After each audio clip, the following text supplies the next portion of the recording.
Fala, bigodada! Estamos com essa ABM 328i, beleza? Não sei se está dando para ouvir no vídeo aí, mas a gente tem um chiu bem forte aí, tá? Nós subimos bem forte, vou tentar reproduzir. Tá aumentando já.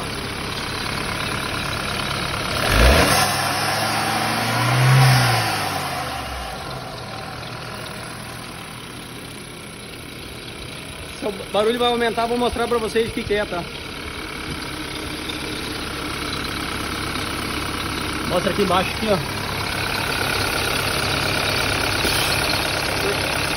Válvula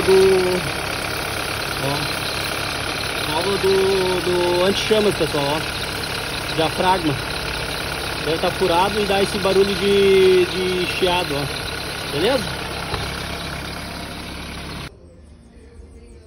Bigodada, então para tirar essa tampa aqui, tá? Eu já frouxei ela, tem várias garrinhas em volta aqui, tá? Só tira ela fora aqui, tá? E tá aqui o diafragma, então. Vamos ver se o diagnóstico estava certo. Hehe, gurizada. Pachão.